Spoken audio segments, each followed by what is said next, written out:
이스라엘 자손이 애굽 땅에서 나온 지 480년이요 솔로몬이 이스라엘 왕이 된 지 4년 12월 곧 둘째 달에 솔로몬이 여호와를 위하여 성전 건축하기를 시작하였더라.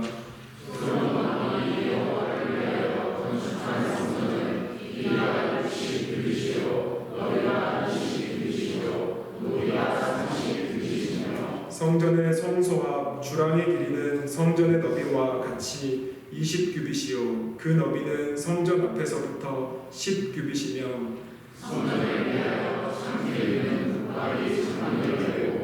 또 성전의 벽, 곧 성소와 지성소의 벽에 연접하여 돌아가며 다락들을 건축하되 다락마다 돌아가며 골방들을 만들었으니 아침 나라의 너비는 5규빗이요 중층 나라의 너비는 6규빗이요 셋째층 나라의 너비는 7규빗이라 성전의 벽 바깥으로 돌아가며 벽의 벽 골방 들고로 성전의 벽에 닿지 아니하였으며 이 성전은 건축할 때에 돌을 그 뚫는 곳에서 다듬고 가져다가 건축하였으므로 건축하는 동안에 성전 속에서는 방망이나 도끼나 모든 철 연장 소리가 들리지 아니하였으며 중층 골방에는 성전 오른쪽에 있는데 나사로야 층계로 말하나 하층에서 중층에 오르고 중층에서 셋째 층에 오르게 하였더라.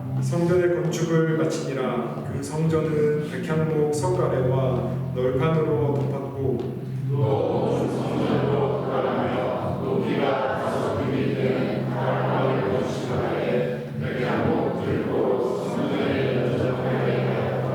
여호와의 말씀이 솔로몬에게 임하여 이르시되 내가 지금 이 성전을 건축하니 내가 만일 내 법도를 행하며 내 율례를 행하며 내 모든 계명을 지켜 내려오게 하면 내가 내 아버지 다윗에게 한 말을 내게 다시 이루게 있겠습니다. 내가 또한 이스라엘 자손 가운데 거하며 내 백성 이스라엘을 버리지 아니하리라 하셨더라. 아멘. 저리 앉으시고요. 열왕기상 6장을 보겠습니다. 솔로몬이 이제 본인 아버지의 이제 수건 사업이었겠죠. 이제 성전 건축을 시작하는 것이고요. 근대적으로 성경은 이 성전 건축을 시작함에 있어서 굉장히 이제 의미 있는 또 역사적인 어떤 시점을 이 열왕기서 저자가 제공하고 있습니다. 6장 1절 보시면 이스라엘 자손이 애굽 땅에서 나온 지 480년이요 솔로몬이 이스라엘 왕이 된 지 4년 15월 둘째 달에 솔로몬이 여호와를 위하여 성전 건축하기를 시작하였더라. 자, 왜 열왕기서 저자는 출애굽에서부터 시작해서 지금 480년 지났다라고 이렇게 이 성경의 이 기록에 포함시키고 있을까요? 그냥 솔로몬이 왕이 된 지 4년 만에 이제 솔로몬이 여호와를 위하여 성전 건축기를 시작했다고 하면 될 것 같은데 왜 굳이 어떤 역사의 큰 흐름 가운데에 이 성전 이 건축 이야기를 출애굽한 지 480년이 지났다고 이렇게 말하는 것일까? 성전이 뭐 하나님의 임재, 하나님의 함께하심, 예배 이런 관점에서 보게 되면 이것이 곧 이스라엘 백성들의 정체성을 좀 말해준다라고 저희들이 볼 수 있을 것 같습니다.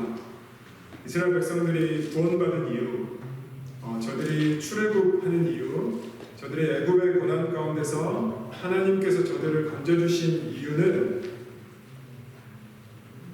너네는 예배하는 민족이기 때문에 이렇게 너네를 이렇게 구원해줬다는 어떤 그러한 이스라엘의 정체성을 좀 설명하고 있다는 것이죠.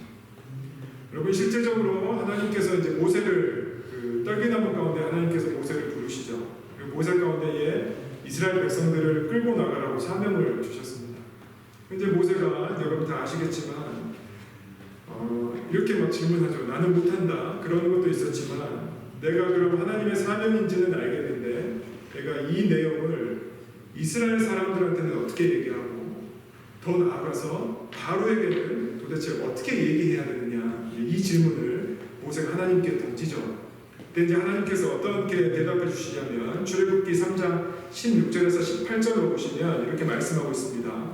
너는 가서, 그러니까 하나님이죠. 하나님이 모세 너는 가서 이스라엘 장로들을 모으고 그들에게 이르기를 여호와 너의 조상의 하나님 곧 아브라함과 이삭과 야곱의 하나님이 내게 나타나 이르시되 내가 너희를 돌보아 너희가 애굽에서 당한 일을 확실히 보았노라. 내가 말하였거니와 내가 너희를 애굽의 고난 중에서 인도하여 내어 젖과 꿀이 흐르는 땅 곧 가나안 족속, 헷 족속, 아모리 족속, 브리스 족속, 히위 족속, 여부스 족속의 땅으로 올라가게 하리라 하셨다 하면 18절 그들이 너의 말을 들으리니 너는 그들의 장로들과 함께 애굽 왕에게 이르기를 히브리 사람의 하나님 여호와께서 우리에게 임하셨은즉 우리가 우리 하나님 여호와께 제사를 드리려 하오니 사흘 길쯤 광야로 가도록 허락하소서 하라. 그러니까 모세가 애굽 그 바로한테 했었던 리퀘스트가 뭐였냐면 우리는 하나님께 제사하는 민족이니까 우리가 나가서 제사하게끔 좀 해달라는 것이었죠.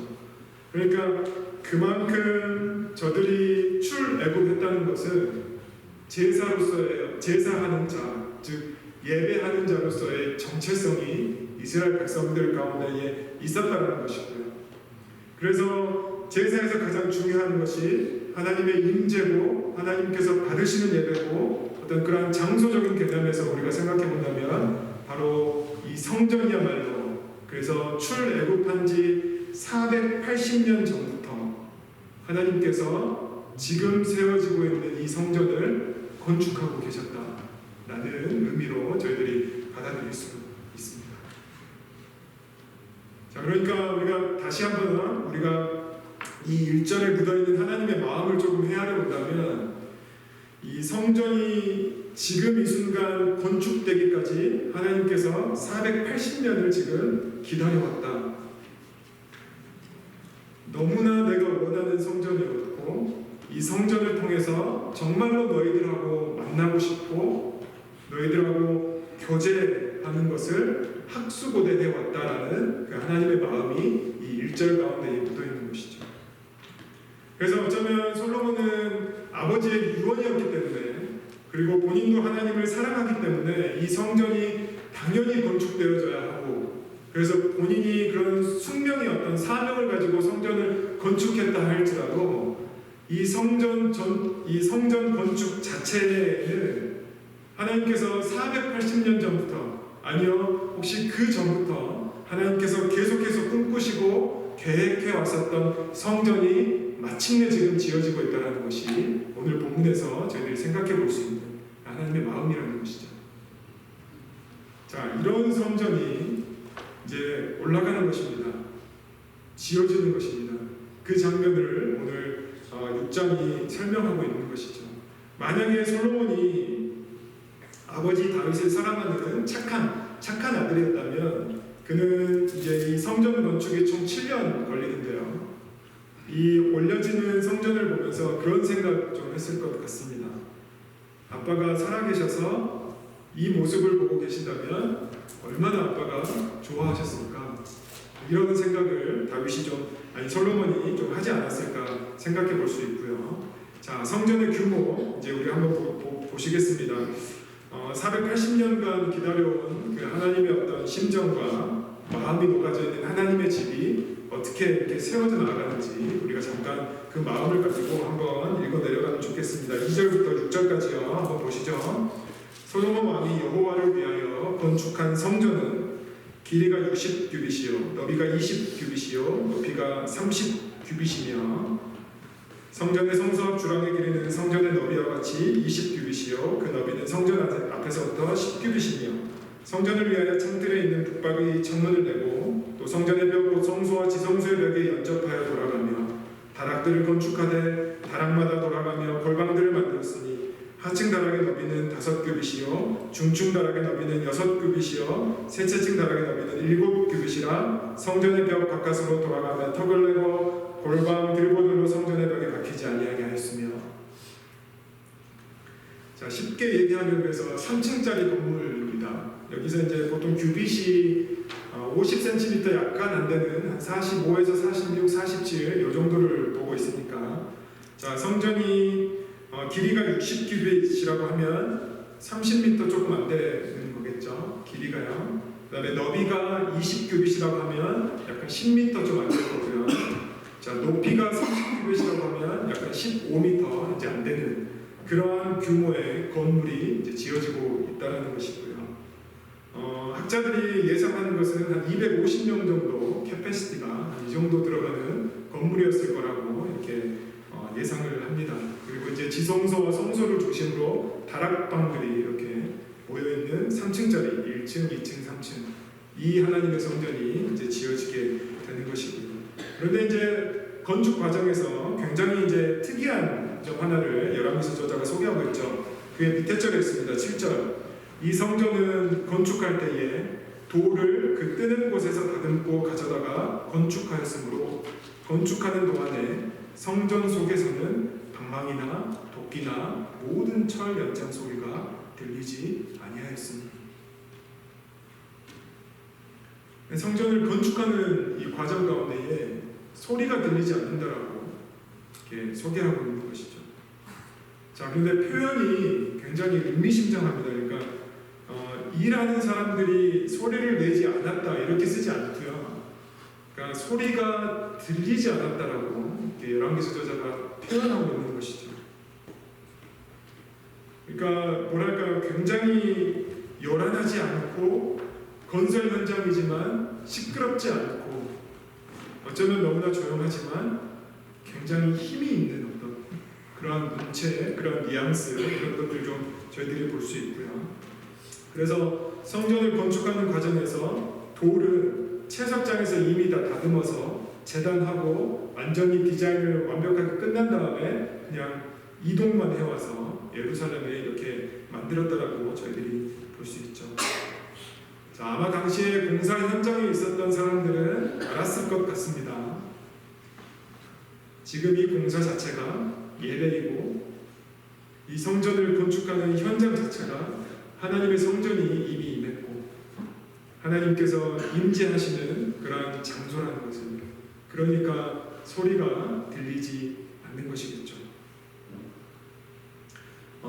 하박국서 2장 20절이 굉장히 재밌는 표현을 하고 있습니다. 이런 관점에서 봤을 때 하박국서 2장 20절에 이렇게 말씀하고 있습니다. 오직 여호와는 그 성전에 계시니 온 땅은 그 앞에서 잠잠할지니라 하시니라 말씀하고 있죠. 이렇게 엄청난 이 역사적인 흐름 가운데에 그래서 성전이 이제 지어 이렇게 가는 것이고요. 오늘 본문은 기초공사라고 할까요? 그다음에 외부공사라고 할까요? 이런 것들이 이제 어떻게 마무리되고 있는지를 보여주고 있고요. 14절부터는 이제 안의 디자인, 내부공사 이런 것들을 좀 다루고 있습니다.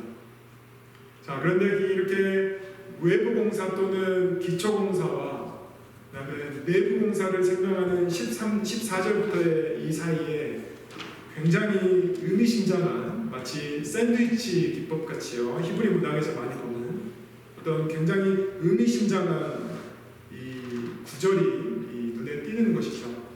자, 그게 뭐냐면 11절부터 13절까지입니다. 보시면 여호와의 말씀이 흐름상 성전 건축 흐름상 굉장히 생뚱맞는 구절입니다.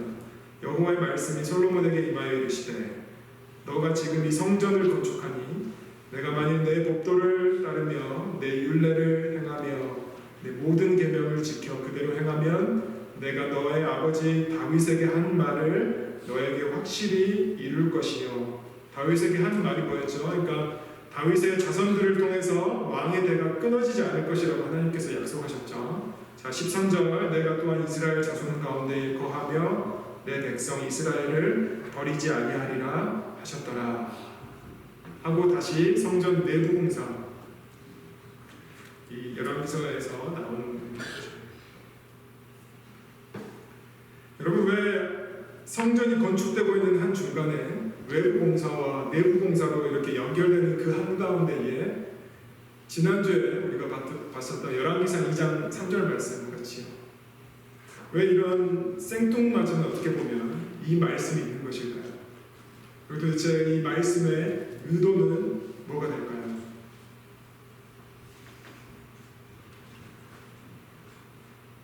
그런 거 아닐까요? 진짜 성전 건축이 뭔지 아니? 내 법도와 율례와 모든 계명을 지키면서 하나님의 말씀을 한치의 오차도 없이 그 말씀을 두려워하며 떨면서 그 말씀만을 붙들고 100% 순종하는 것이 진짜 성전이야. 이게 하나님께서 주시는 그 메시지 아닐까요?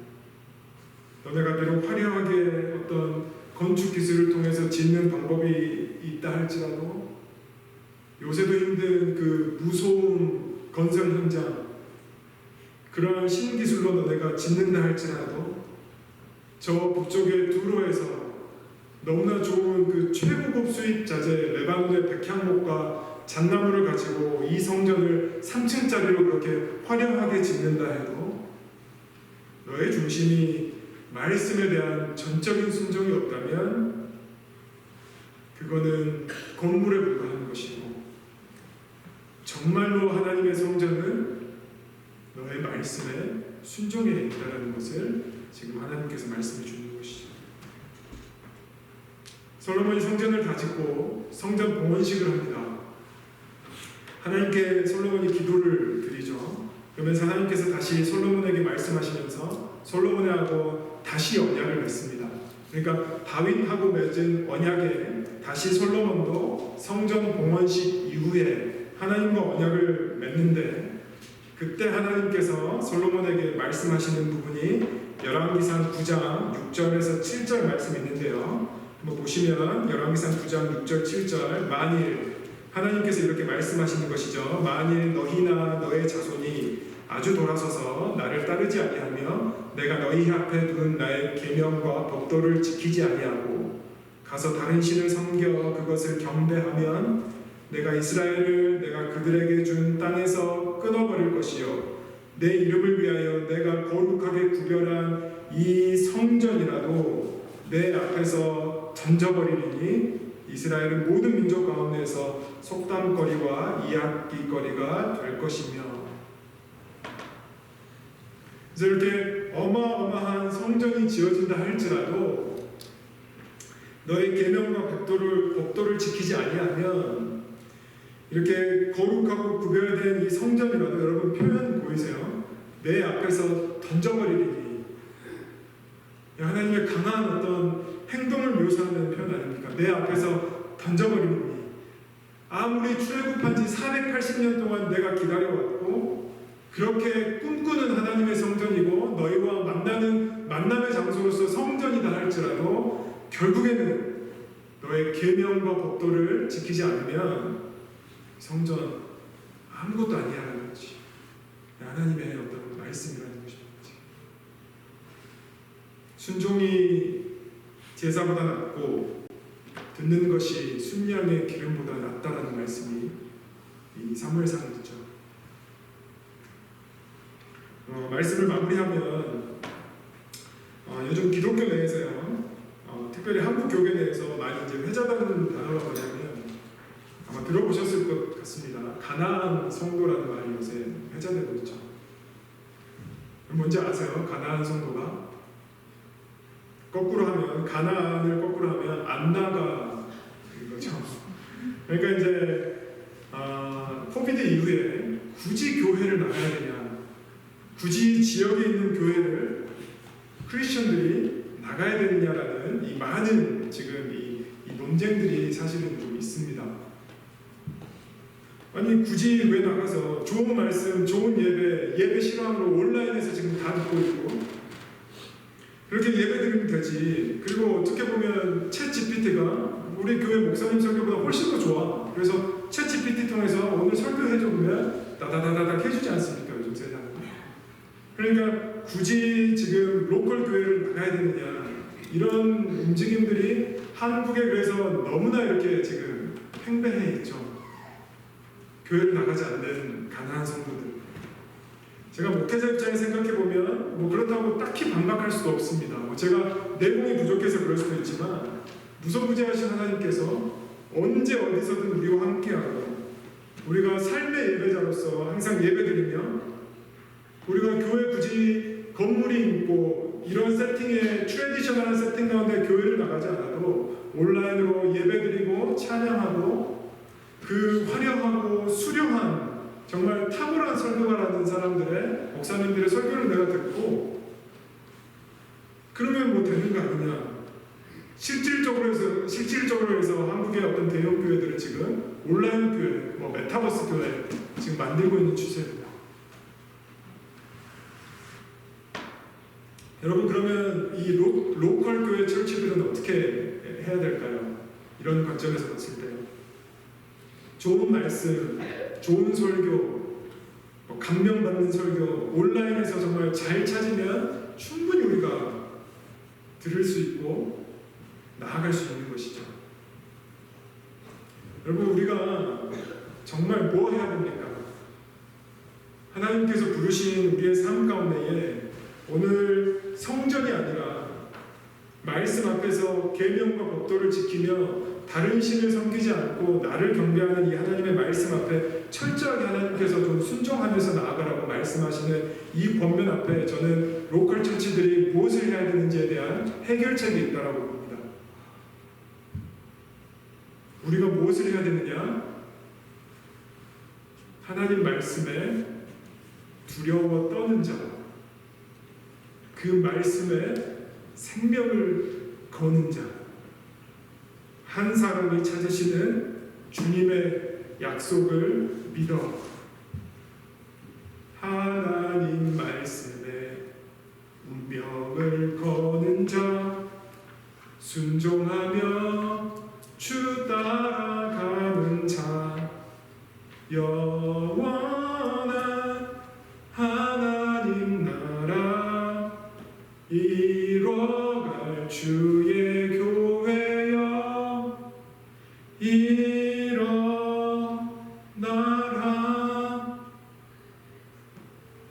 여러분 우리가 지금 요즘 부르신 크리스천들의 가장 강력한 부르심이 뭐냐면 하나님의 말씀 앞에 우리의 생명을 걸지 않습니다. 하나님의 말씀 앞에 우리의 인생을 걸지 않고요. 하나님의 말씀 앞에 우리의 운명을 걸지 않는 이 세대가 어쩌면 우리의 세대이고 그냥 좋은 말씀만 듣고 나에게 인사이트 주는 말씀만 듣고 나에게 감명 깊은 말씀을 듣는다 할지라도 그 말씀 앞에 내가 나의 전부를 걸지 않고 나의 인생을 걸지 않고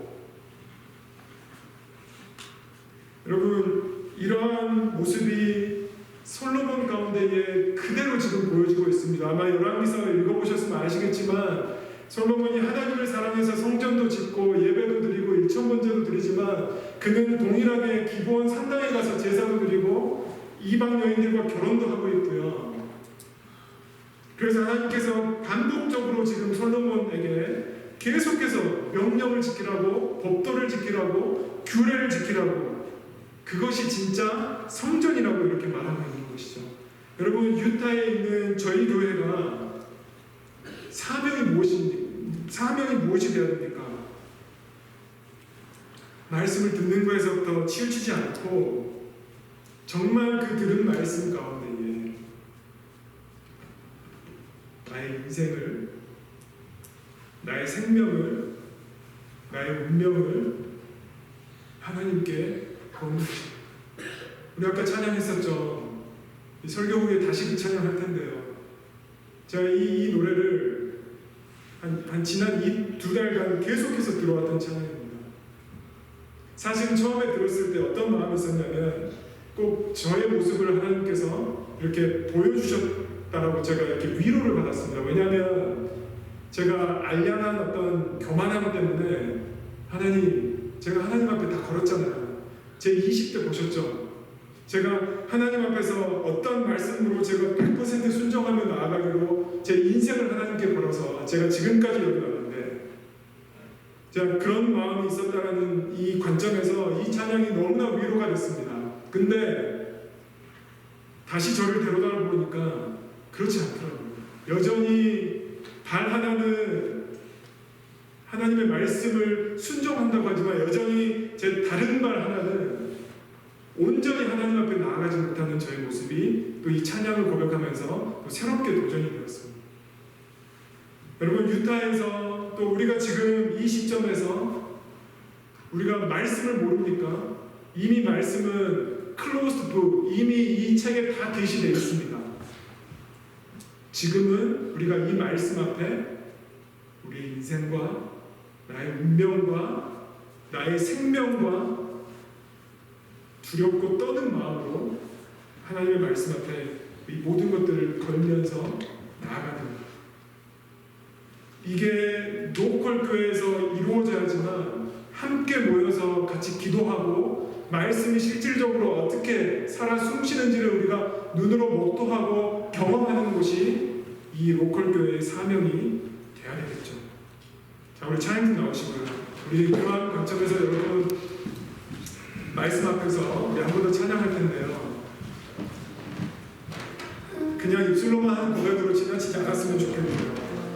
정말로 그 하나님의 말씀 앞에 모든 것을 한번 걸면서 우리 한번 믿음으로 고백하면서 이 찬양 고백하면 좋겠습니다.